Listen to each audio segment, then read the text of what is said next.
Hello, I'm Dr. Azmi Mohsin, Professor of Anatomy, and you all are connected to Dr. Sam's Anatomy classes. In this lecture, I'll be telling you about the non-geniculate part of the visual system. Before this, in my earlier lecture, I had uploaded a lecture on the geniculate part of the visual system. So, the difference in the two is the geniculate pathway means the 90% fibers from the retina, they relay there in the LGB, that's lateral geniculate body, a part of the thalamus. So, from there this 90% fibers via this optic radiation relay there in the visual cortex. So, with that pathway you are enjoying all the different views, the colors, the dimensions, right. So, that is all about the 90% of the visual pathway, that is called geniculate pathway. Now, about the 10% fibers, this optic nerve, right, optic nerve, and after it crosses this optic chiasma, it gets in like fibers, the temporal fibers from the same eyeball, same ipsilateral side of the same retina, that's temporal retina, and the nasal retina of the opposite eyes. After crossing through this optic chiasma, then they form the optic tract. So, now on the optic tract, when it joins this LGB, it divides, before that it divides into two limbs, a lateral limb and a medial limb. Lateral limb carries 90% of the fibers which have to be relayed in the LGB. But the 10% fibers which do not relay in LGB, now they actually move on, medially, because through the medial limb it moves on to different nuclei of the brain stem, to the thalamus, and to the various nuclei of the diencephalon. So, this pathway actually is subserving you various important functions at that unconscious level, right. So, because it is bypassing this LGB, that is why it is called as non-geniculate part. Can you imagine why it is so important and interesting? One example I am telling you is of circadian rhythm.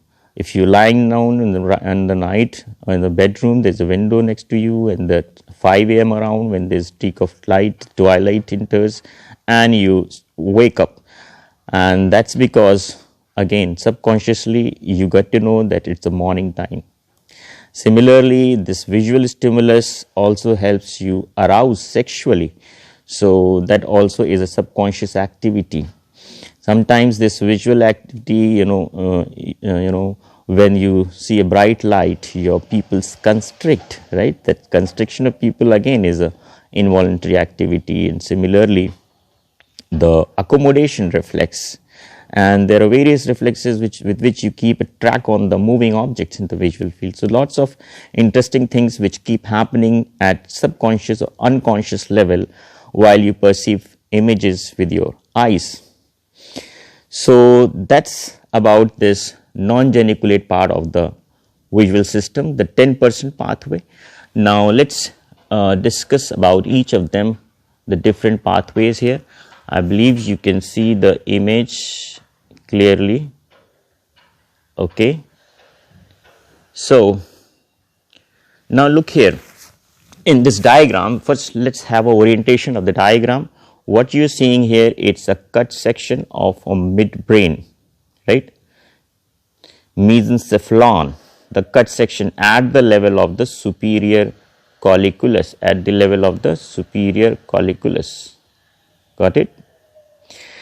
Then these are the eyeballs with the optic nerve, the optic chiasma, and this is the optic tract, and this is the lateral geniculate body, right.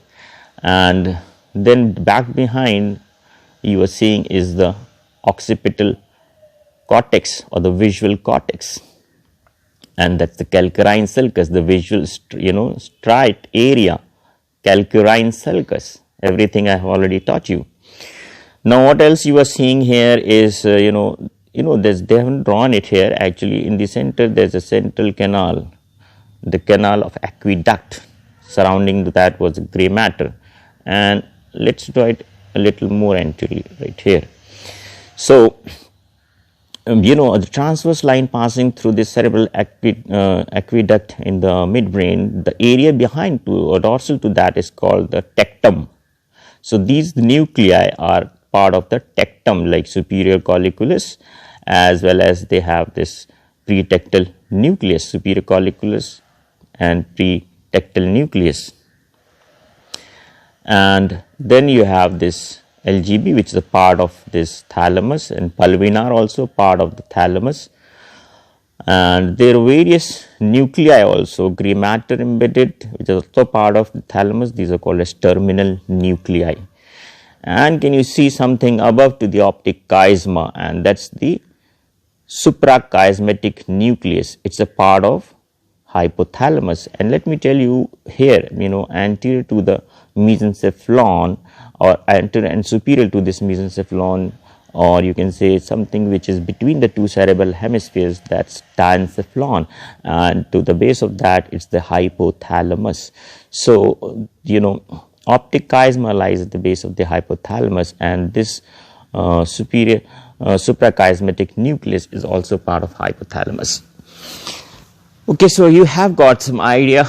This loop, can you see, is passing below the inferior horn of the lateral ventricle. This is called Mayer's loop. Remember, I taught you this.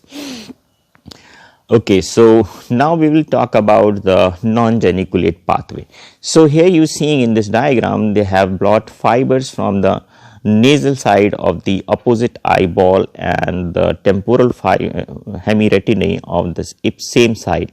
So the fibers, they from the opposite eye decussate here in this optic chiasma, and ultimately all of the fibers from the same half of the visual field, right? So that means if it's of the left side, you are actually seeing images from the right, you are actually seeing images from the right half of the visual field, right? Well, that is all part of the visual geniculate pathway. We have not to focus upon that. Now you're seeing that these fibers, they have reached into the from opposite half of the visual field. These fibers have not now started continuing in this optic tract, but for your convenience you can presume that they have colored these fibers only from the one side. This just for convenience of understanding, otherwise it would have become crooked. Okay, so they have given a color code to these different fibers, and to be more precise, you can see they have given 6 different colors to these fibers. So these fibers from the temporal hemiretinae of the same side, it doesn't mean these are not performing the same function. There are fibers coming from the nasal side of the opposite eyeball, they will also do the same function. Collectively in this optic tract, 95% fibers you can see are reaching and relaying there in the LGB. Okay, that was the geniculate pathway for conscious visual perception of the light and the images you are seeing, the colors, the dimensions and everything. Now about the 10% fibers, you can see out of that 100% fibers, 10% fibers will not reach the LGB. What happens to that? There's a medial limb, and that one was the lateral limb. So via the medial limb, they will pass on, bypassing the LGB into various nuclei. So we will study one by one. First of all, let's study about number 1 pathway, and that is the fibers reaching to the superior colliculus without reaching the LGB. So the fibers that will reach superior colliculus, they will be called retinotactile system. Retinotactile. Why tactile? Because this superior colliculus is a part of tectum of the midbrain.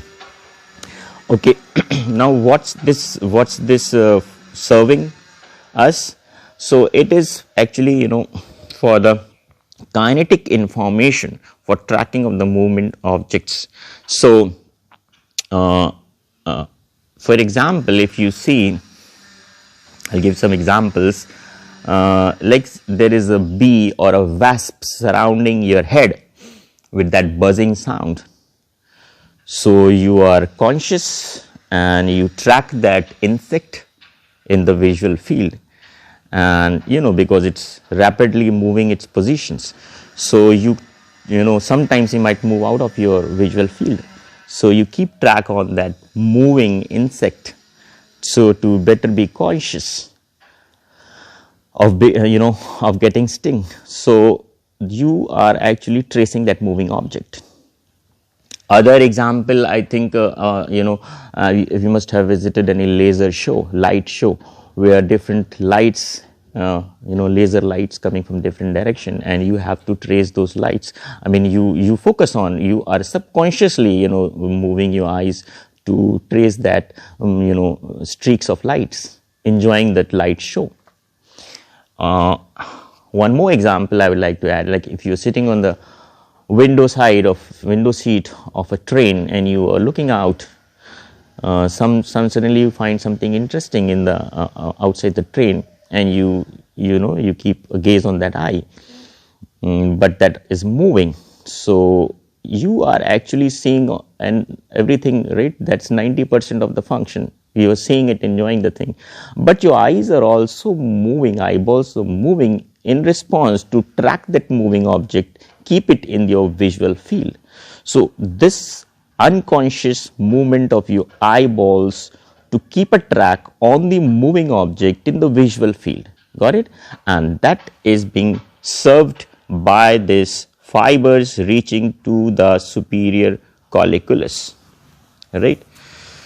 So the fibers reaching to superior colliculus, and so that is like you can say is the kinetic information for tracking moving objects in subconsciously or unconsciously. And moving, sometimes you even have to move your head also along with the eyes.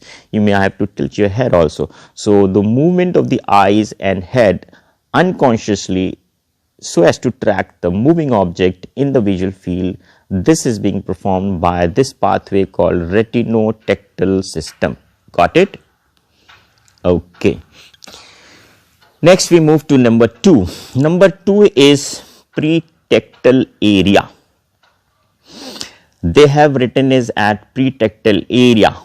In some books you might find it as pretactile nucleus, which actually is a misnomer, because pretactile, these nucleus are surrounding to those central aqueduct, dorsally laterally to that central aqueduct or the gray matter surrounding to this.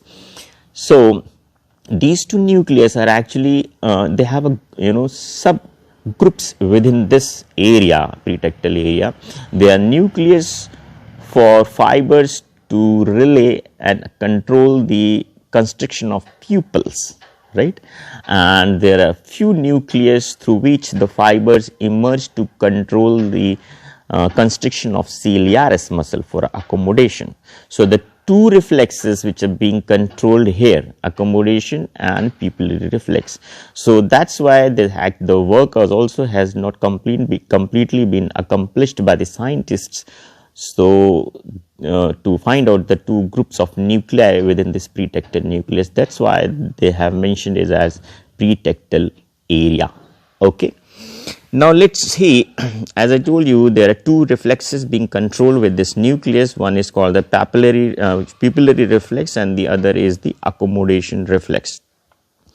And together both of these reflexes are called retinopretactile. Now this was earlier what I told you about the superior colliculus, that was called retinotactile system. Now this is called retinopretactile system. So let's talk about first the pupillary reflex, right? So the when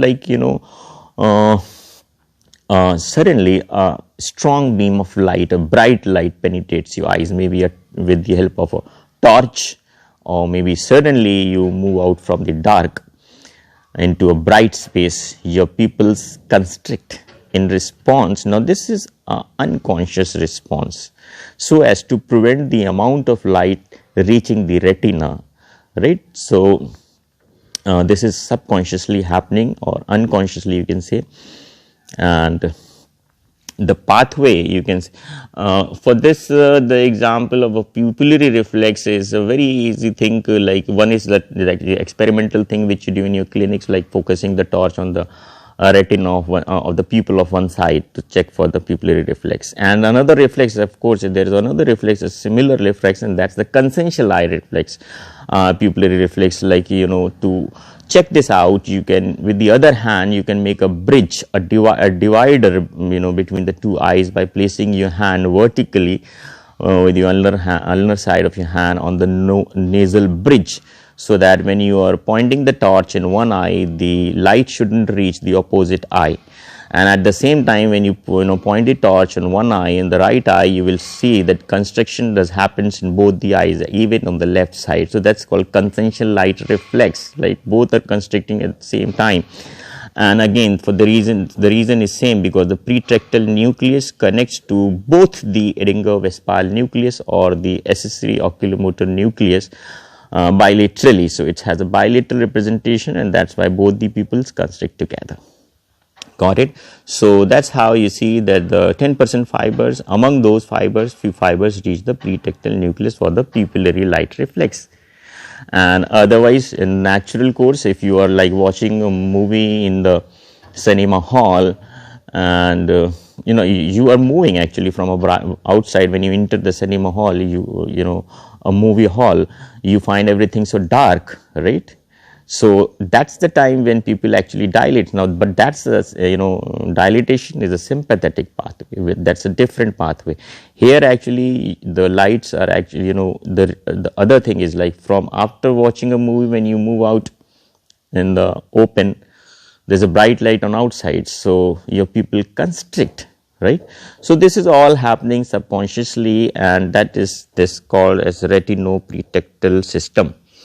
Then the other reflex is the accommodation reflex. Accommodation reflex is like when you are looking on the far off things, like looking outside at a distance, and suddenly you move your eyes to start reading a book. So this is like you are looking from far sighted to the near object. So because the lights have to ultimately reach to the retina, so actually to converge the beam of light, now your eye lens constrict to increase the curvatures of the eye lens, and that is being done by the ciliaris muscle.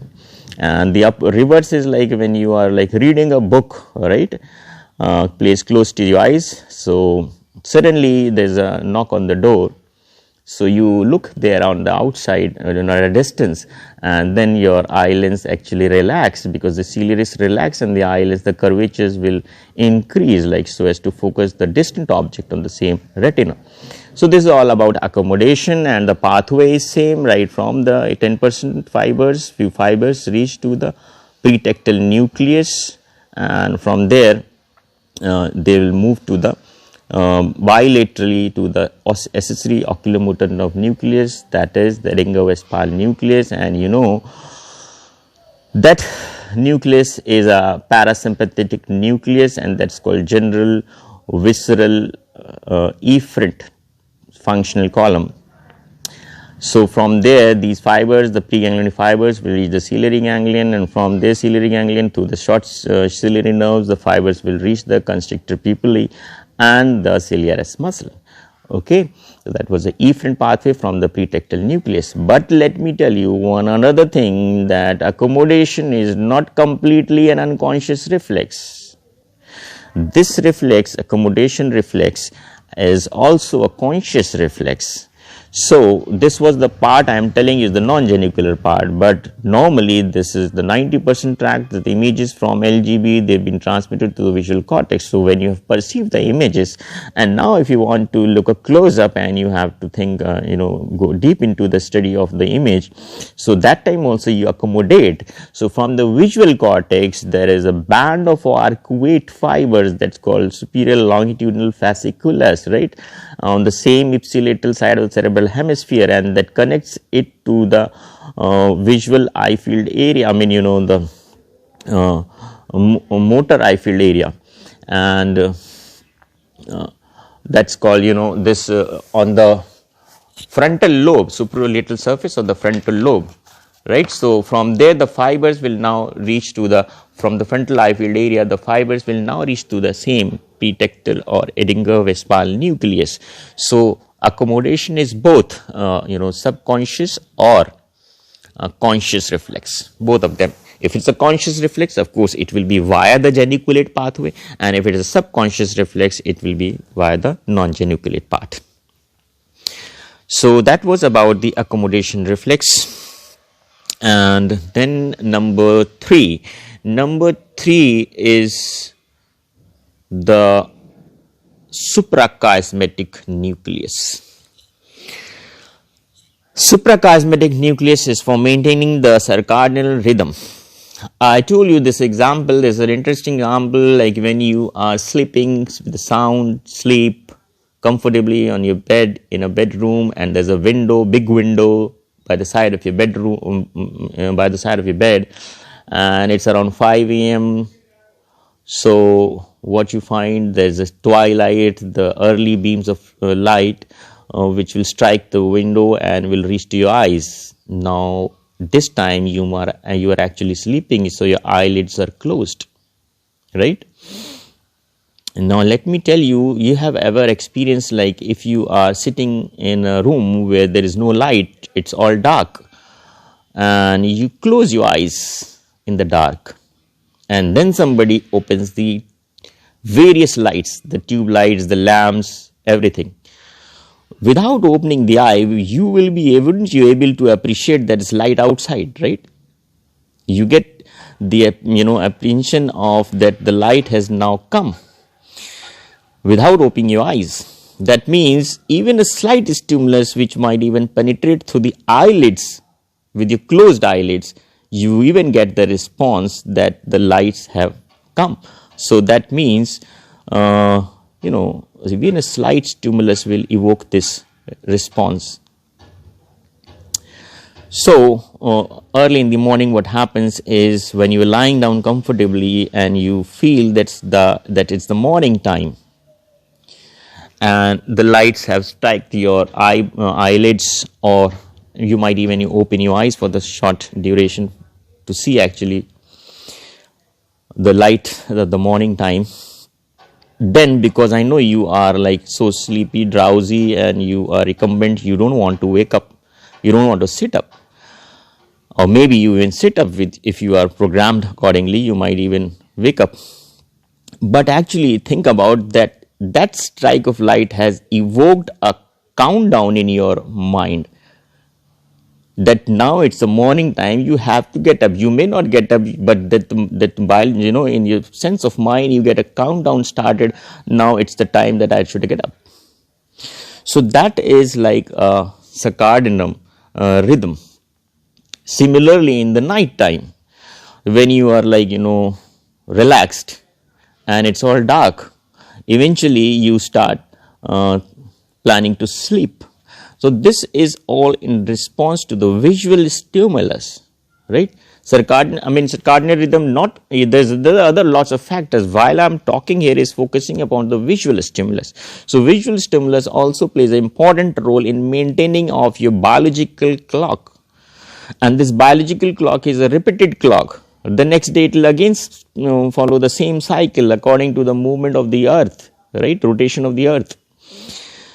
So that's what is circadian rhythm. And now how it is maintained, the 10% out of those 10% fibers which are non-geniculate fibers, few fibers via the medial limb of this optic tract, they ascend up on, and then they reach to the suprachiasmatic nucleus. So from there it is this maintenance of it's a part of hypothalamus. So this nucleus, suprachiasmatic nucleus, helps to maintain the circadian rhythm unconsciously with the stimulus, visual stimulus. Got it? So that was about this, you can say, retino-suprachiasmatic pathway. Then number 4 is about those fibers. Out of those 10% fibers, even before reaching to the LGB, they cross medially from the optic tract and in the reach and relay in the part of the gray matter embedded within this midbrain, the tegmentum of the midbrain. There are some thalamic nuclei, also called as terminal nuclei. So these fibers from the optic tract, they relay in the terminal nuclei present in the tegmentum, right? So the anterior portion, which is like I told you, the transverse line passing through this central canal in the midbrain, the area behind is tectum and anterior in front is tegmentum. So these are the gray matter embedded in the tegmentum, and these are the terminal nuclei of the optic tract. Okay, now few fibers will relay directly here and few fibers will descend down into the pons, and there is the vestibular nuclei. So few fibers relay in terminal nuclei, few fibers relay in the vestibular nuclei, right? So now what will they serve unconsciously?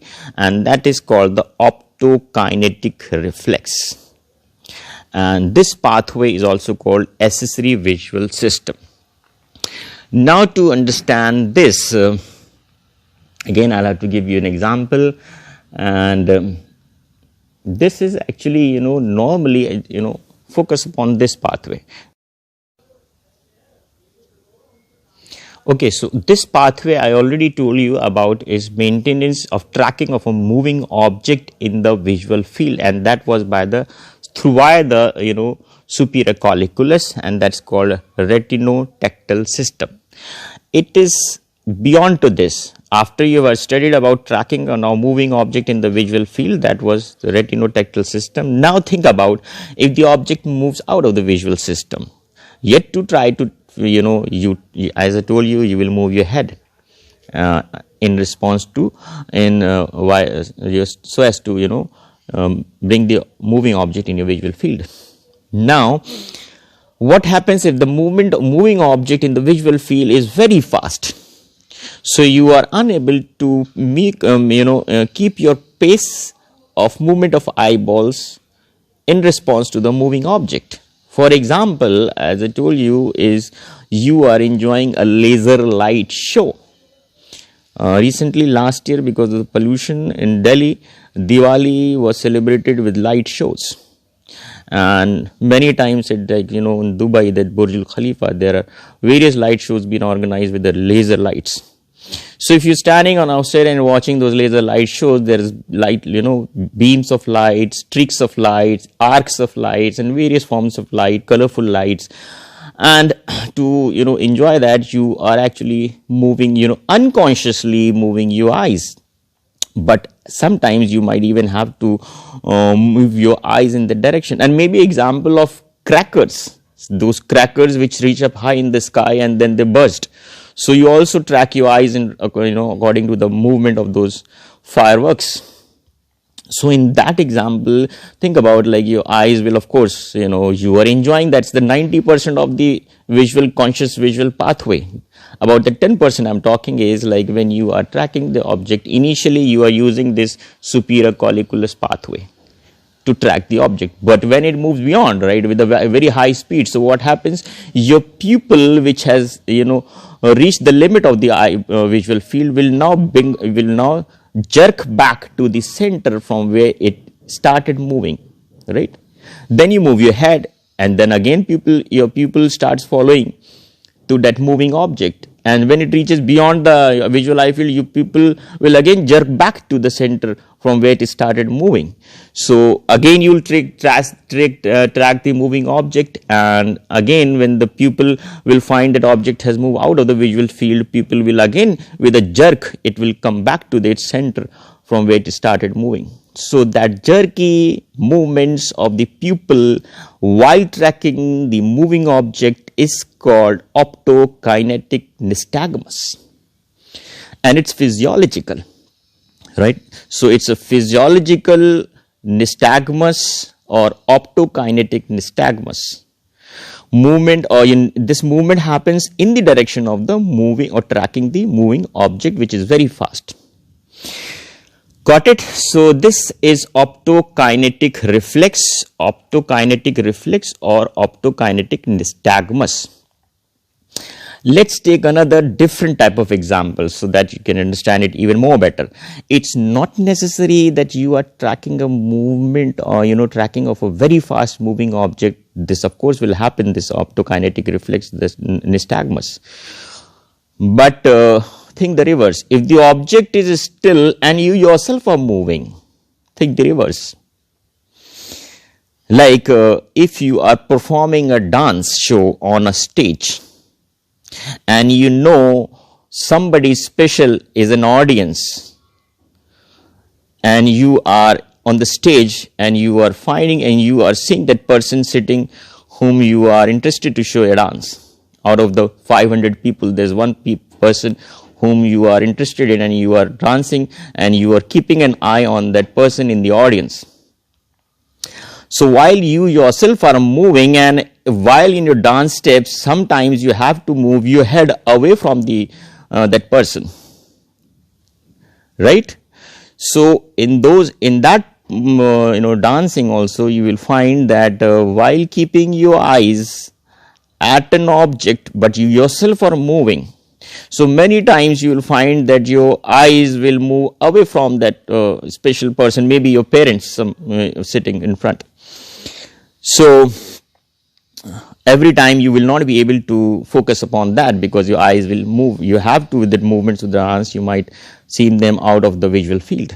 But still you try to bring your eyes towards the direction, right? So both the ways it can happen, either the object is moving or either you yourself are moving, but you are trying to make a pace with that still object. So the same thing will happen, that your eyes, when will reach, object will move out of the visual field, your eyes will rebound back to the center with a jerky movement and will again be brought to the same object if you bring it again in the visual field. So this is jerky movement, physiological jerky movement of the eyeballs, keeping it, trying to keep a pace with the moving object in the visual field.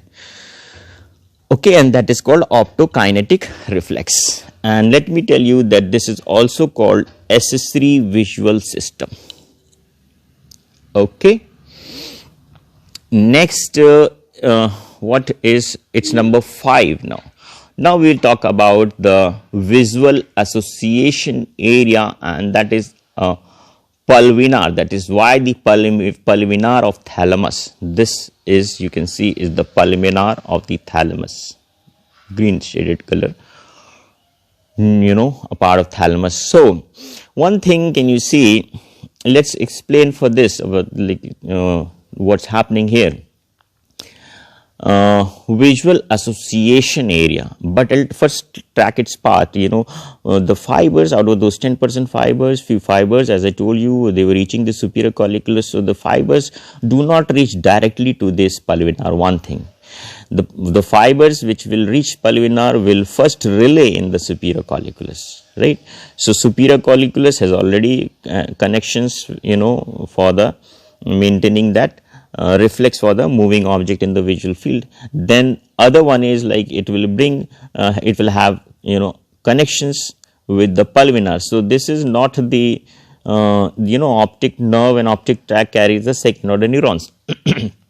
So this will be the third order neuron now, from superior colliculus to the pulvinar. And after relaying in pulvinar, they will move out. The fibers will now reach back into the visual cortex. That's why it is called association area, because you are perceiving that visual stimulus, like conscious visual. You are this is a reflex, actually a center, which will allow you to conscious perception of the image, because ultimately the fibers reaching into the visual cortex, but the fibers are being passing without reaching to the LGB. So that's a non-geniculate part. Right, it's a part of non-geniculate part. That means this area will realize the images before sending it to the visual cortex. And what's happening here now, visual association area, this is like, for example, I will tell you is while reading a book, right? So when you're reading a book line by line, that is called scanning movement of the eyeballs.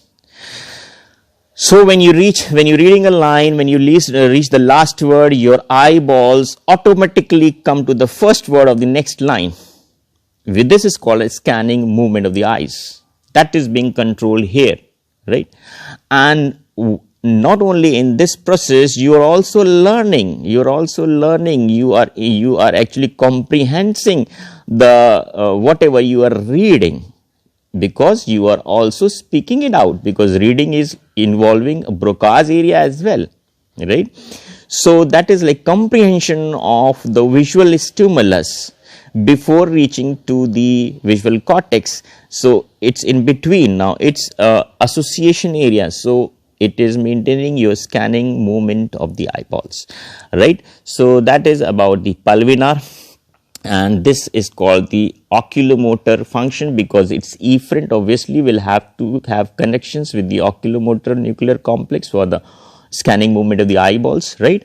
So, and this is association area before reaching the visual cortex. The fibers bypassing LGB will relay here in pulvinar. So that's called visual association system. I believe I am giving you examples for each of them, so you can remember all of them, all the different non-genicular functions of the visual tract. Now lastly is area number 6. Area number 6 is also interesting because it's something which is at an unconscious level, and it's stimulus. It requires a stimulus of light, but the conscious perception is not received here. Actually, this is about, let me tell you, the visual stimulus, if it's if it's arousing, if it evokes a sexual response from the visual stimulus, and accordingly your body gets aroused for sexual preparation. So the tract which will follow here is like again the 10% fibers which will be a part of non-geniculate pathway. There you can see is that these fibers yellow color, they have been drawn here, and then they will let me tell you, like as I told you, that pornography is with the visual stimulus, and it doesn't means that the images will reach to the higher cortex also, like visual cortex also. So the most of the fibers, let me tell you, this is the pathway, the system I'm telling you is like sexual arousal is connected to both the visual cortex as well as to the unconscious centers. So the most of the fibers here, actually let me tell you, the name given is called the parvocellular pathway. The parvocellular nucleus. This parvocellular nucleus, these cells are also called as P cells.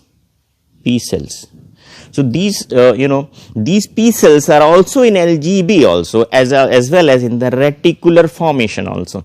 So parvocellular nuclei, they are actually in the LGB. So the fibers which are reaching in LGB, and they're also evoking a sexual response. So those will perform, they will, that will be a conscious response because images are reaching there in the higher cortex. So it's partly a conscious and partly a unconscious response. Now unconscious activities, that's like preparing your body and according to the arousal.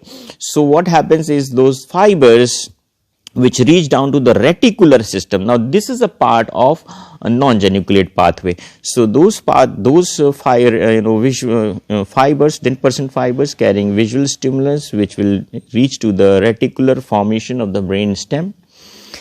And there in the reticular formation, again there are also parvocellular nuclei.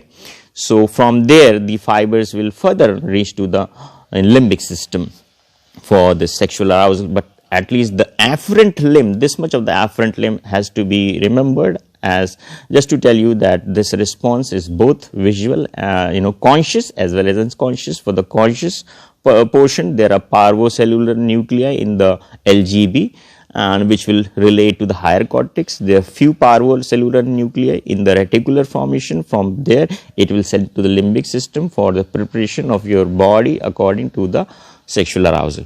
So that was all about the different functions which are performed from the visual stimulus unconsciously or subconsciously, and they are important. Although they are not giving you the perception of image, but they're subconsciously helping you. Okay, so I think I have given you a brief idea about all this non-genicular pathway or the visual system. So Next is I think it's done. Okay, so it's done. Thank you guys. Keep following my lectures, keep liking it, keep subscribing my channel. Okay, thank you.